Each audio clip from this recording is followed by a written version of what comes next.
అందరికీ నమస్కారాలండి. ఇప్పుడు మనం 1వ తారీఖు మార్చి నెలలో జరిగినటువంటి ప్రశ్నాపత్రం ఏదైతే ఉందో టెట్ ప్రశ్నాపత్రం సెషన్ 1 మార్నింగ్ జరిగినటువంటి ప్రశ్నాపత్రాన్ని చూస్తున్నాం. మీరు గనక డిఎస్సి గనక ప్రిపేర్ అవుతుంటే పీసీవీ ఇంగ్లీష్ sgt.blogspot.com దీని ద్వారా ఏంటంటే SGT total syllabus topic wise మీకు అక్కడ ఉంటుంది. సింపుల్గా క్లిక్ చేసి ఫ్రీగా వీడియోలన్నీ చూడొచ్చు. స్కూల్ అసిస్టెంట్ అయితే ఎస్జిటి బదులు ఎస్ఏ, టీజీటీ ప్రిపేర్ అవ్వాలంటే ఎస్జిటి బదులు టీజీటీ, పీజీటీగా ఎస్జిటి బదులు పీజీటీ పెట్టేసి మీరు గూగుల్ సెర్చ్ కనుక చేసినట్లయితే ఓపెన్ అవుతుంది. చక్కగా మీరు టోటల్ సిలబస్ని తక్కువ సమయంలో కవర్ చేసేయచ్చు. ఇక మొదటి ప్రశ్న వచ్చేసి it is difficult to get there, I wish I a car.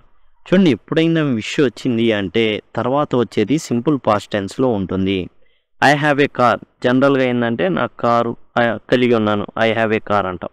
ఇక్కడ ఏంటంటే సింపుల్ పాస్ట్లో వెర్బ్ యొక్క సెకండ్ ఫామ్లో ఉంటుంది కాబట్టి హ్యావ్కి హ్యాడ్ అనేది వస్తుంది. ఇక్కడ I wish I had a car. తర్వాత she dash here by tomorrow. జనరల్గా మనం సింపుల్ ఫ్యూచర్లో చెప్పాలంటే she will come here tomorrow అంటే సరిపోతుంది, షీ విల్ కమ్ టుమారో సరిపోతుంది. కానీ ఇక్కడ బై అనేది ఒకటి పెట్టడం జరిగింది, బై. దీని ద్వారా ఏం జరుగుతుందంటే ఏం చెప్పదలుచుకున్నాడంటే రేపటికి వచ్చేసి ఉంటుంది అని చెప్పడం ఉద్దేశం అనమాట. అంటే రేపటికి ఒక సమయానికి ఒక పని కంప్లీట్ అవుతుంది. దట్ విల్ బీ యాక్చువల్గా అది ఎట్లా చెప్తాము అంటే ఫ్యూచర్ పర్ఫెక్ట్ టెన్స్లో చెప్తాం. She dash here by tomorrow, she will have come by. కాకపోతే ఇక్కడ కేమ్ అన్నాడు, ఇక్కడ V2 ఉంది, హ్యావ్ తర్వాత ఉండాల్సింది V3 కాబట్టి she will have come by tomorrow. ఇక్కడ ఏదో వస్తుంది, she will have come by tomorrow. Next choose the grammatical correct sentence from the following. I have some work to doing. తప్పండి, ఇది V1 మాత్రమే వస్తుంది 2 తర్వాత. I have some work to do ఇది okay. I have a ఉండకూడదండి ఇక్కడ, ఇక్కడ కూడా ఏ అనేది ఉండకూడదు, V4 ఉండకూడదు కాబట్టి సెకండ్ది రైట్ ఆన్సర్ అవుతుంది. Choose an example of poetic device commonly used in short poem. ఒక పద్యంలో ఉపయోగించేది, బుల్లెట్ పాయింట్స్ పద్యంలో ఉపయోగించరండి. ఏదైనా టాపిక్ మనం మాట్లాడేటప్పుడు కాన్వర్సేషన్ సంథింగ్ అయితే దాన్ని ఏదైతే డిస్కోర్స్ ఉందో దాంట్లో మనం బుల్లెట్ పాయింట్స్ వాడతాం. పోయంలో వాడేది రైట్ స్కీమ్ అంటే ప్రాస అనేది ఉండాలి. ఫుట్ నోట్స్ అనేది జనరల్గా వాడం. ఏదైతే పోయంలో ఉన్నది అసలు యాక్చువల్గా దానికి సంబంధించి కాదు. టేబుల్ ఆఫ్ కంటెంట్స్ ఏదైనా పుస్తకంలో స్టార్టింగ్లో టేబుల్ ఆఫ్ కంటెంట్స్ అనేది ఉంటుంది కాబట్టి rhyme scheme is the right answer. Choose the punctuation mark use to indicate possession or contraction. Possession కానీ కాంట్రాక్షన్ అంటే ఏంటంటే ఇప్పుడు అయామ్ ఉందనుకోండి, ఇట్లా రాస్తాం, ఇది కాంట్రాక్టెడ్ ఫామ్ ఆఫ్ అయామ్. ఇలా రాయాల్సింది మనం జస్ట్ అపాస్ట్రఫీ పెట్టేసి ఇలా రాస్తాం. పొజిషన్ కానీ ఏం వాడతాం, అపాస్ట్రఫీ అనేది వాడడం జరుగుతుంది. Choose the correct sequence of the word in which they appear in dictionary. డిక్షనరీలో కనబడే విధంగా అంటే ఆల్ఫాబెటికల్ ఆర్డర్లో రాయమంటున్నాడు. చూడండి, అన్నిట్లో మనం చూసినట్లయితే ఎస్పిఈ అనేది కామన్గా ఉంది. ఎస్పిఈ ఆ తర్వాత ఎస్పిఈ. ఇప్పుడు ఇక్కడ సి ఉంది, ఇక్కడ ఈ ఉంది, ఈ ఎస్పి తర్వాత ఇక్కడ సి ఉంది, ఇక్కడ మళ్ళీ సి ఉంది. అన్ని సీలు ఉన్నాయండి. ఎస్పి తర్వాత అన్ని సీలు ఉన్నాయి, ఒక్కటి మాత్రమే ఈ ఉంది. అంటే స్పీచ్ అనేది చివర వస్తుంది అనేసి అర్థమవుతుంది. B, this is the right answer. B చివర ఉంటుంది, మిగతా అన్నీ కూడా వచ్చేస్తాయి. ఇట్లా మన ఆన్సర్ని వేగవంతంగా పెట్టేసుకోవాలన్నమాట. సరే, మనం చెక్ చేద్దాం ఎందుకైనా మంచిది. ఇప్పుడు సీలు ఉన్నాయి కదా, ఐ ఉంది తర్వాత టీ ఉంది, ఐనే ముందు వస్తుంది, ఐ తర్వాత ఏముంది, ఏ ఉంది కాబట్టి ఏ వస్తుంది కరెక్ట్. తర్వాత ఇది అయిపోయింది కదా, చివరి వచ్చిద్దని కన్ఫర్మ్ చేసేసాం. ఐ ఉంది, అదే వస్తుంది, ఎందుకని IJKLMNOPQRST. సి తర్వాత టీ ఉన్నది చూసారా, అంటే అన్నిట్లో సి ఉంది కాబట్టి ఏంటంటే ఐ కూడా క్యాన్సిల్ చేసేస్తాం. ఐ తర్వాత టీ ఎప్పటికో వస్తుంది కాబట్టి కన్ఫర్మ్ డి ఇక్కడ వచ్చేస్తుంది. కాబట్టి ఈ రకంగా మనం ఆల్ఫాబెటికల్ రాయడం అయితే జరుగుతుంది. బ్లాగ్లో క్లియర్ కట్గా మీకు 4th 8th క్లాస్లో ఉన్నాయి ఆల్ఫాబెటికల్ ఆర్డర్స్ కాబట్టి అవి చేయడం జరిగింది. మీకు చక్కగా ఉపయోగపడితే దయచేసి బ్లాగ్లో చూడండి. Select the link that shows comparison, తేడా చూపించేది. Eventually, thus, hence, correspondingly. Eventually, does ఆ విధంగా, హెన్స్ కాబట్టి, అంటే కాబట్టి అన్నాడంటే కాజు ఎఫెక్ట్ దానికి ఉంటుంది. ఇది దశగుణం ఏంటంటే ఏదైనా రీజను రిజల్ట్ తరహాలో వస్తుంది. కరెస్పాండింగ్లీ తదనుగుణంగా, ఇది కంపారిజన్ కరెస్పాండింగ్లీ ఇది వాడడం అయితే జరుగుతుంది కంపారిజన్ కోసం ఉపయోగించేటటువంటి లింకర్. తర్వాత select the compound sentence from the following. ఇక్కడ కాంపౌండ్ సెంటెన్స్ రావాలి అంటే కోఆర్డినేట్ కంజంక్షన్ వాడాలి. కోఆర్డినేట్ కంజంక్షన్ ఏంటి? ఫ్యాన్ బాయ్స్ అనేది కోడ్ అనమాట. ఫ్యాన్ బాయ్స్లో ఎఫ్ అంటే ఫర్, ఏ అంటే ఎండ్, ఎన్ అంటే నారు, బి అంటే బట్, ఓ అంటే ఆరు, వై అంటే ఎట్, ఎస్ అంటే సో. ఇవి ఉండాలండి కోఆర్డినేట్ కంజంక్షన్స్. చూద్దాం వీటిలో ఉందో. Because subordinate conjunction, while subordinate conjunction, after subordinate conjunction, and అదిగోండి ఏ, ఫ్యాన్ బాయ్స్లో ఏ ఇదైంది కాబట్టి ఇదే కాంపౌండ్ సెంటెన్స్ అవుతుంది. Select the superlative form of the word adverb quickly. క్విక్లీకి ఏం చేస్తున్నాడు? సూపర్లేటివ్ ఫామ్ అనేది చూడమంటున్నాడు. క్విక్కర్. ఇక్కడ యాక్చువల్గా అడిగింది క్విక్ కాదు, యాడ్వర్బ్ క్విక్లీకి అడిగారు. ఓకేనా? క్విక్కి అయితే quicker okay. Quickerly, most quickly. ఏమడిగాడు? సూపర్లేటివ్. సూపర్లేటివ్ అంటే ఎట్లా వస్తుంది? ఎస్టీ వస్తుంది. హయ్యెస్ట్, మోస్ట్ ఈ విధంగా రావడం అయితే జరుగుతుంది. మోస్ట్ క్విక్లీ ఇది superlative form of the quickly. We enjoyed our selves at the party. Enjoy వాడేటప్పుడు ఎప్పుడైనా రిఫ్లెక్సివ్ ప్రొనౌన్ అనేది వస్తుంది. అయితే ఈ అవర్ సెల్స్ అనేది ఏంటి అని అడిగారు. అదే రిఫ్లెక్సివ్ ప్రొనౌన్ అనమాట. డెమాన్స్ట్రేటివ్ ప్రొనౌన్ అంటే దిస్ ఈజ్ అనేసి వస్తుంది. This is my book, this demonstrative అవుతుంది. మై అనేది దిస్ ఈజ్ మైన్ అన్నాను. మైన్ అనేది పొసెసివ్ ప్రొనౌన్ అవుతుంది. తర్వాత పర్సనల్ ప్రొనౌన్. ఇందులో ఏంటంటే ఇక్కడ మనం చూసుకుంటే రిఫ్లెక్సివ్ ప్రొనౌనే అవుతుంది. ఎందుకంటే సెల్స్ వచ్చేసి రిఫ్లెక్సివ్ అనమాట. తర్వాత choose the phrasal verb that means quit or surrender often after struggle or effort. వదిలేయడం అంటే చేస్తారు, స్టార్ట్ చేస్తారు, అన్నీ చేయడం అనేది జరుగుతుంది. కాకపోతే ఏం చేస్తారంటే ఇక మధ్యలో వదిలేస్తారు. ఏంటి ఆ ఫ్రేజ్ ఏంటి? ఫ్రేజల్ వెర్బ్ ఏంటంటే గివ్ అప్, మానుకోవడం అనేది. టేకప్ అంటే తీసుకోవడం అండి. టేకప్ అంటే ఏదైనా టేకప్ ద కేస్ టేకప్ చేశారు అనేసి అనమాట. ఇక తర్వాత వచ్చేసి అధిగమించడం. గెట్ ఓవర్ అంటే అధిగమించడం. రన్అవుట్ అంటే ఏంటంటే క్రికెట్లో రన్అవుట్ అయిపోవడం కాదు, రన్అవుట్ ఆఫ్ అని అర్థం. రన్అవుట్ ఆఫ్ అంటే అయిపోవడం, పూర్తిగా అయిపోవడం అని. ఏదైనా రన్అవుట్ ఆఫ్ పెట్రోల్ అంటే బండిలో పెట్రోల్ అయిపోయిందని. గివ్ అప్ అనేది రైట్ ఆన్సర్ అవుతుంది. ఆ తర్వాత sentence type that gives instructions or request. చేసేది ఇంపరేటివ్ సెంటెన్స్ అండి. ఈ ఇంపరేటివ్ సెంటెన్స్లోనే సబ్జెక్ట్ అయిన యూ అనేది ఏదైతే ఉందో అది మిస్ అవుతుంది. Close the door, close the window, please give me a glass of water అట్లా. He said to me how long will you stay here. ఎంతకాలం నువ్వు ఉంటావని అతను నన్ను అడిగాడు. హీ ఆస్క్డ్ మీ, టోల్డ్ మీ చెప్పలా, అడిగాడు కాబట్టి ఇక్కడే ఫెయిల్ అయిపోయింది. హీ ఆస్క్డ్ మీ ఓకే, అన్నీ హౌ ఇచ్చాడు. ఎందుకని? ఎప్పుడైతే డబ్ల్యూహెచ్ వర్డ్ లేకపోతే క్వశ్చన్ అనేది వస్తుందో దాంతోనే ఆ వర్డ్తోనే స్టార్ట్ అవ్వాలి. How long, I would I అని వచ్చింది. వుడ్ ఐ రాదు, ఐ వుడ్ అని వస్తుంది. కాబట్టి ఇది కూడా ఫెయిల్ అయిపోయింది. He asked me how long I would stay here కాస్త దేర్గా మారుతుంది.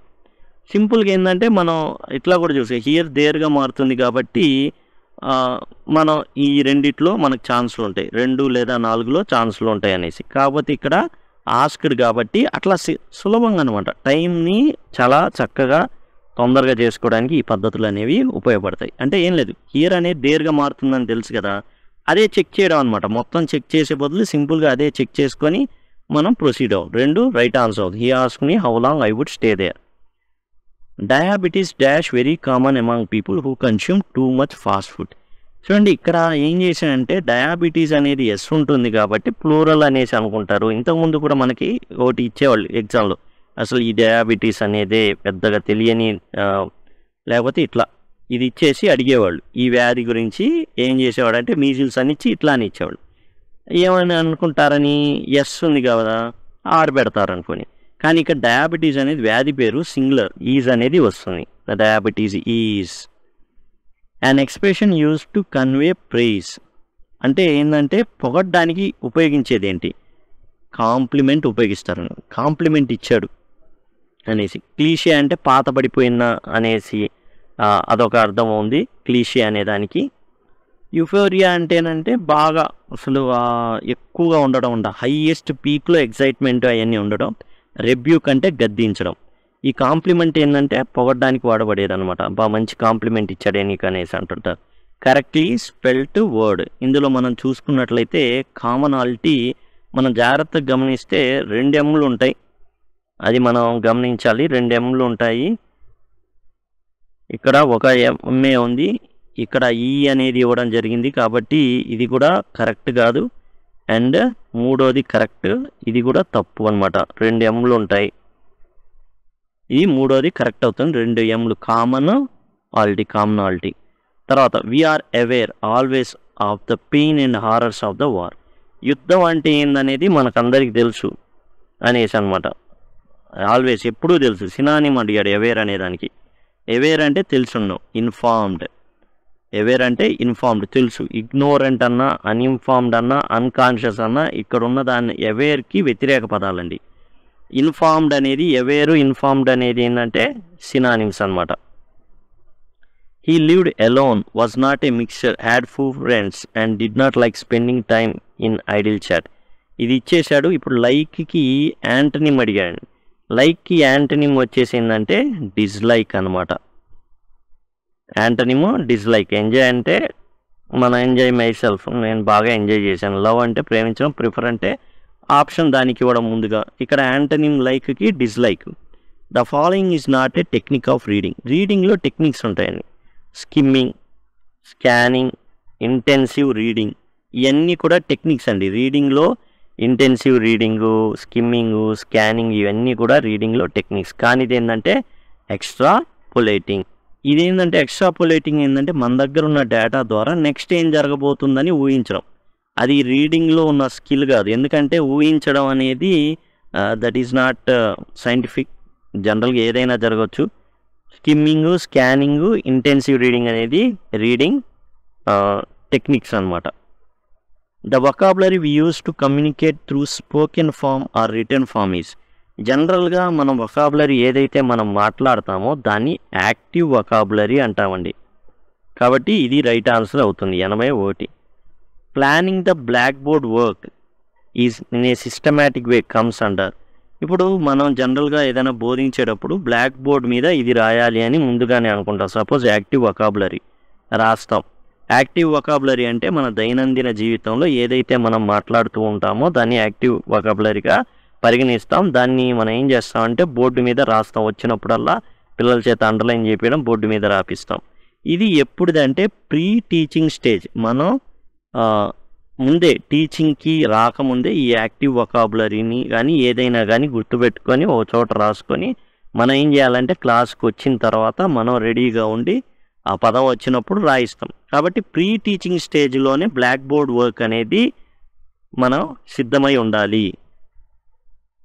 ఏ text book should dash the teacher's instruction overcome. Text book అనేది టీచర్స్ యొక్క ఇన్స్ట్రక్షన్ అంటే టీచర్ బోధించేది ఏదైతే ఉందో దాన్ని ఓవర్కమ్ చేయాలి అనేసి. అంటే టెక్స్ట్ బుక్కే సర్వస్వం అవ్వాలి. స్పెక్యులేట్ ఊహించాలి, ఊహాగానాలు చేయాలి. డామినేట్ టెక్స్ట్ బుక్కే డామినేట్ చేయాలి. టీచర్ కన్నా గొప్ప స్థాయిలో టెక్స్ట్ బుక్ అనేది ఉండాలి. లేదా సప్లిమెంట్ అంటే సహకారిగా ఉండాలి. టెక్స్ట్ బుక్ అనేది టీచర్ యొక్క అధ్యయనం, టీచర్ ఏదైతే బోధిస్తారో బోధన ఏదైతే ఉందో దానికి సప్లిమెంట్ మాత్రమే. కానీ టీచర్ చెప్పి బోధించేదే టాప్ నాచ్ అదే ఉంటుంది. ఇది జస్ట్ సప్లిమెంట్గా మాత్రం ఉపయోగపడుతుంది టెక్స్ట్ బుక్ అనేది. కానీ మనం ఏమనుకుంటాం, text book is the main, అదే పరమావధి, అదే భగవద్గీత అట్లా భావిస్తూ ఉంటాం. అట్లా కాదు, జస్ట్ ఏంటంటే అదొక సప్లిమెంట్ మాత్రమే, మనం చెప్పేదే ఎక్కువగా ఉండాలని. ఇక ప్యాసేజ్ ఇవ్వడం జరిగింది. The city streets bustle with life as cars honk their horns and pedestrians hurried along the sidewalks. ఇక్కడ సిటీ లైఫ్ గురించి చెప్తున్నాడు. కార్లు ఉన్నాయంట, అవి హార్న్ కొడుతున్నాయి. అండ్ పాదచారులు ఎవరైతే ఉన్నారో వాళ్ళు పక్కన ఉన్నటువంటి సైడ్ వాక్స్ ద్వారా ఏం చేస్తున్నారు, వెళ్ళిపోతున్నారు. Neon science illuminated the night sky. Neon science ఉంటాయి, ఇవి ఏంటంటే ఎవరైతే మోటార్ సైకిల్ లైట్ ఉంటుందో అది పడంగానే వెలుగుతుంది అనమాట. అది దానికి ప్రత్యేకంగా లైట్లు ఏం అవసరం లేదు. casting a colorful glow on the throngs of people below. ఇక్కడ మనం చూసుకున్నట్లయితే చాలామంది ప్రజలు గుమిగూడు ఉన్నారు. అక్కడ ఏం జరుగుతుంది అంటే రోడ్ల మీద ఈ నియాన్ సైన్స్ ఉన్నాయి, వెలుగుతూ ఉన్నాయి. అమిడ్స్ ద హజిల్ అండ్ బజిల్, అంతా గందరగోళంగా అటు ఇటు వెళ్తున్నారు. Street performers entertained crowds with music and acrobatics adding to the vibrant energy of the urban landscape. టోటల్గా అర్బన్ ఏదైతే ఉందో అక్కడ స్ట్రీట్ పర్ఫార్మర్స్ ఉన్నారు, వీధిలో ఉన్నటువంటి ఎవరైతే ప్రదర్శనకారులు ఉన్నారో వాళ్ళు ఈ గుంపుని ఏం చేస్తారంటే ఎంటర్టైన్ చేస్తున్నారు, మ్యూజిక్ వినిపిస్తున్నారు.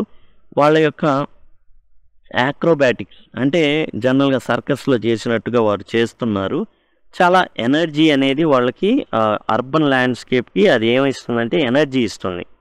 ఇప్పుడు స్టేట్మెంట్స్ కనుక మనం జాగ్రత్తగా చూసినట్లయితే మొదటిది the streets were deserted and quiet. ఈ సిటీ స్ట్రీట్స్ అనేవి ఎవరు లేరు, నిర్మానుష్యంగా ఉన్నాయి. తప్పు. టోటల్ గుంపులుగా ఉన్నట్లు చెప్తున్నారు. Cars moved smoothly along the streets without any Hawking. ఇక్కడ కార్స్ హాంక్డ్ అని అంత ఇదిగా చెప్తున్నాడు, ఇక్కడేమో అసలు మోగించట్లేదు హార్న్లు అంటున్నారు, అది తప్పు.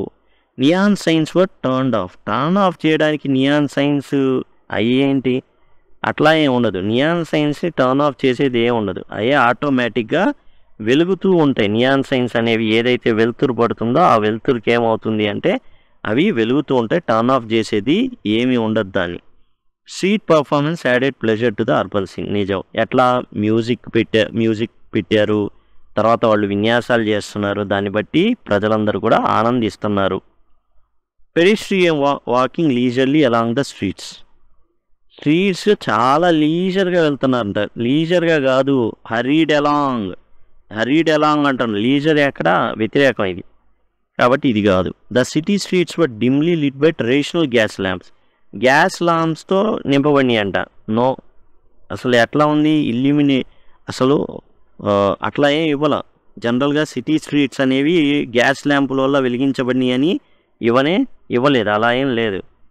Street performance captivate audience with the silent performance ఏంది? మ్యూజిక్ పెట్టారంటే ఖచ్చితంగా గోల ఉంటుంది. మరి సైలెంట్ ఏంది? The urban landscape was full of life or activity. ఇది కరెక్ట్. అందరు కూడా ఏదో ఒకటి పని చేస్తున్నారు. 4 is the right answer. One of the following makes the class lively and learners practice language element lively and interestingly. ఈ కింద ఉన్నది పేపర్ పెన్సిల్ టెస్ట్ అనేది చాలా ఉత్సాహాన్ని ఇస్తుందంట. ఉత్సాహాన్ని ఇవ్వదు, అటెన్షన్ పెట్టాలి, దాని మీద అంత ధ్యాస అంతా పెట్టి మనం చేయాల్సి ఉంటుంది ఈ పేపర్ పెన్సిల్ టెస్ట్ అనేది. Use of audio visual AIDS. ఇది కరెక్ట్. ఎప్పుడైతే ఏవి మనం పెడతామో వాళ్ళ దృష్టి అంతా ఇది ఆకర్షిస్తుంది. సులభంగా వాళ్ళు ఏం చేస్తారు అంటే దానివైపే చూసి చాలా ఇంట్రెస్ట్ పెంచుకున్నారు. క్యాలిక్యులేటర్ వల్ల అలా ఏం ఉండదు, కరెక్ట్ ప్రొనౌన్సియేషన్ వల్ల వాళ్ళు ఏం లైవ్లీగా ఏం మారిపోరు. యూజ్ ఆఫ్ ఏవి వల్ల వాళ్ళు మారడం అనేది జరుగుతుంది. Sentence structures can be practice by substitution tables. ఇది కరెక్ట్.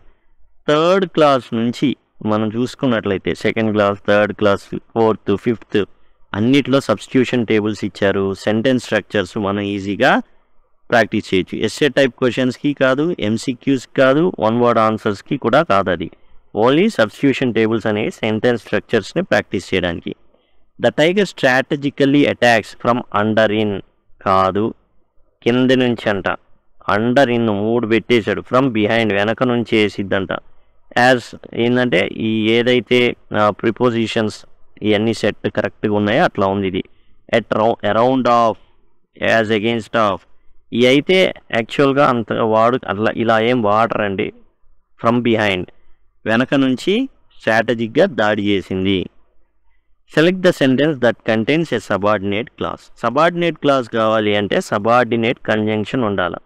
ఈ సబార్డినేట్ కంజంక్షన్ అనేది మనం ఆల్రెడీ ఈ వీడియోలోనే చూసాం.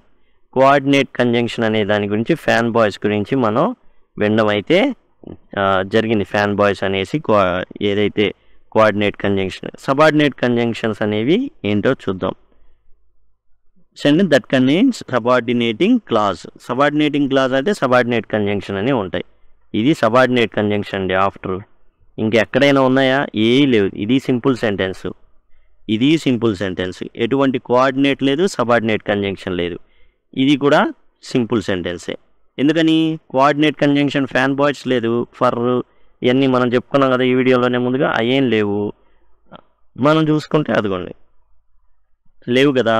దీని ఒక్క దాంట్లోనే సబార్డినేట్ కంజంక్షన్ ఉంది. సబార్డినేట్ కంజంక్షన్ ఉంది కాబట్టి సబార్డినేట్ క్లాజ్ మూడోది అవుతుంది. Choose the sentence in which may is expressing possibility. May ద్వారా పాసిబిలిటీ చెప్పడం జరుగుతుంది. పాసిబిలిటీ అంటే ఏంటి? జరగవచ్చు, జరగకపోవచ్చు అని. May I borrow your pen, మీ పెన్ను నేను తీసుకోవచ్చా? రిక్వెస్ట్ చేస్తున్నాడు, పర్మిషన్ మనల్ని అడుగుతున్నాడు, మీ పెన్ ఇస్తారా? Request. It may snow tomorrow, రేపు మంచు కురవచ్చు. కురవచ్చు, కురవకపోవచ్చు, జరగవచ్చు, జరగకపోవచ్చు, అదే possibility. You may leave the room, permission ఇస్తున్నాడు, గివింగ్ పర్మిషన్. నువ్వు వెళ్ళొచ్చు ఇక. మే ఆస్క్ యూ క్వశ్చన్, మనల్ని అడుగుతున్నాడు పర్మిషన్, సీకింగ్ పర్మిషన్ ఇది. కాబట్టి సెకండ్ రైట్ ఆన్సర్. తర్వాత choose the correct statement regarding the definite article. Definite article అంటే ద అండి, ఇండెఫినెట్ అంటే ఏ యాన్.